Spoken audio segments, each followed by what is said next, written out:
யார் சொன்னா எனக்கு அவனுக்கும் பிரச்சனைன்னு? அதெல்லாம் கேள்விப்பட்டு தான் வந்திருக்கோம்.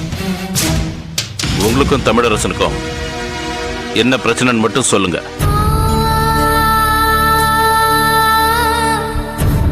நான் மயிலாப்பூர்ல ஒரு மெஸ் நடத்திக்கிட்டு இருந்தேன். நான் உண்டு என் வேலை உண்டுன்னு சாதாரணமான வாழ்க்கை தான் வாழ்ந்துகிட்டு இருந்தேன். எனக்கு ஒரு பையன் இருந்தான், பேரு ஜெயராஜன்.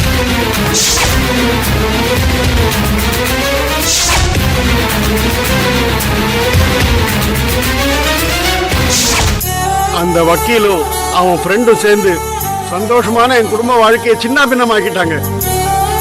கட்டி கேட்க போன என் பையனை கஞ்சா வியாபாரம் பண்றான்னு சொல்லி பொய் கேஸ் ஜோடிச்சு உள்ள தள்ளிட்டான் அந்த லாயர். வெளியில வந்த என் பையன் ஊர்ல 4 பேர் முன்னாடி இனிமே கௌரவமா வாழ முடியாதுங்கிற விரக்தினால தற்கொலை பண்ணி செத்து போயிட்டான். மனசுடைஞ்சு பையன் செத்து போயிட்டானேங்கிற அதிர்ச்சியில என் வீட்டுக்காரியும் செத்து போயிட்டான். எனக்கு இன்னும் போறதுக்கு நேரம் வரல. நடப்பினமா வாழ்ந்துகிட்டு இருக்கேன். அது இருக்கட்டும், இப்ப நீங்க எதுக்கு வந்தீங்க? தமிழரசனை நீங்க கடைசியா எப்ப சந்திச்சீங்க? என் பையன் ஜெயில இருந்தப்போ அவன் வீட்டுக்கு போய் அவனை சபிச்சிட்டு வந்தவனா. அதுக்கப்புறம் நான் அவனை பார்க்கவே இல்லை. அந்த ராம் பிரபுவை சந்திச்சீங்களா? யார?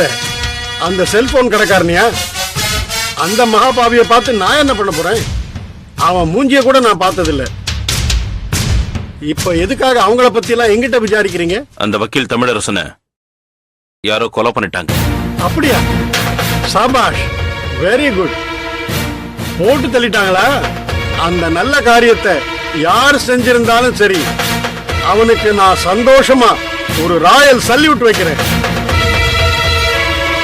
சரி, அத பத்தி எங்கிட்ட என்ன விசாரணை? ஓ, நான் அவனை கொன்னிருப்பேன்னு எங்கிட்ட விசாரிக்க வந்திருக்கீங்களா? நான் அப்படிலாம் உங்களுக்கு கேட்கவே இல்லையே. ஏன் உங்களுக்கு அப்படி தோணுச்சு? என்ன சார் இது? தோழியும் குடும்பி சும்மா ஆடாதுன்னு எனக்கு தெரியாதா? அந்த வக்கீலால நேரடியா பாதிக்கப்பட்டவன் நான். அவன் செத்துட்டான உடனே உங்களுக்கு ஏன் மேலதான சந்தேகம் வரும்? எங்களுக்கு எல்லாம் யாரையும் கொலை பண்றதுக்குள்ள துணிச்சலோ தைரியமோ கிடையாது சார். அந்த தைரியம் மட்டும் எனக்கு இருந்திருந்தா என் குடும்பத்துக்கு அநியாயம் பண்ணப்பவே அவங்க 2 பேரையும் தொலைச்சு கட்டிட்டு நானே சரண்டர் ஆயிருப்பேன் சார்.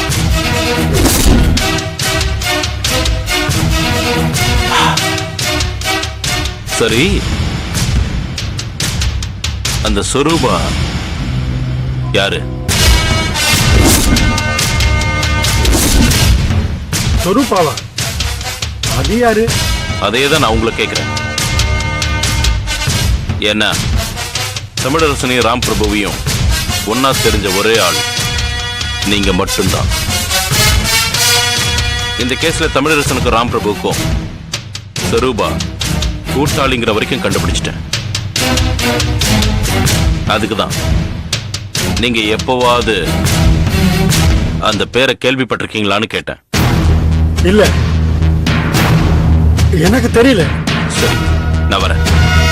சார், ஒரு நிமிஷம்.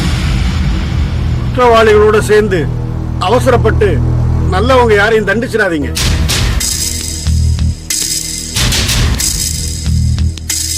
ஏன் இப்படி சொல்றீங்க? என் பையன் விஷயத்துல உங்க டிபார்ட்மெண்ட்ல அதைத்தானே செஞ்சாங்க.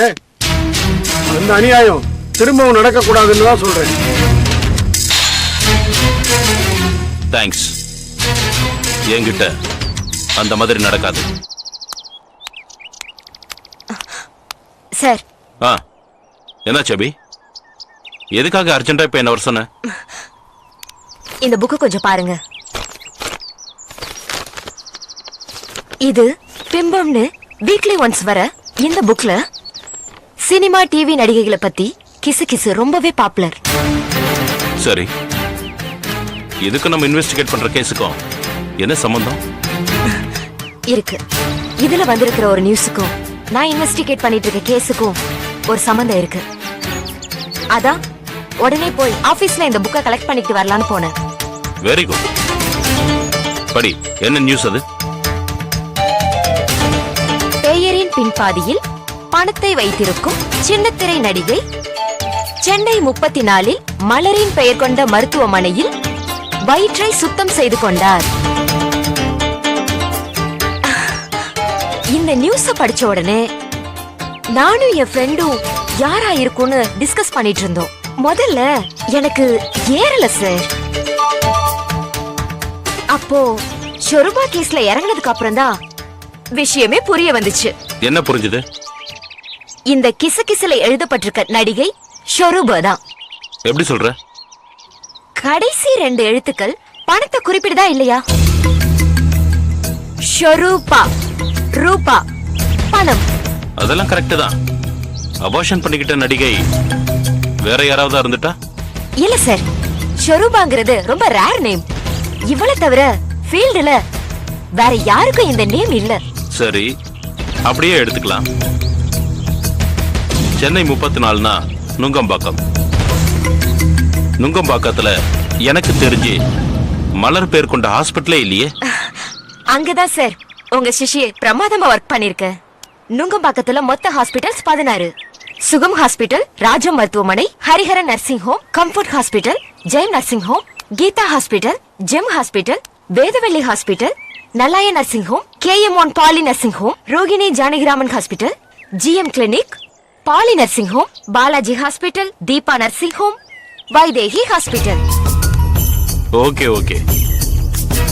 இதுல மலர் பேர் கொண்ட ஹாஸ்பிட்டல் எதுன்னு கண்டுபிடிச்சிட்டியா? சார் சும்மா விளையாடுதீங்க சார். நீங்களும் கண்டுபிடிச்சிட்டீங்க தானே? சொல்லுங்க sir please. Yes, Rohini Janakiraman ஹாஸ்பிட்டல்ல ஷார்ட்டா ரோஜா ஹாஸ்பிட்டல் கூட கூப்பிடலாம். கரெக்ட்.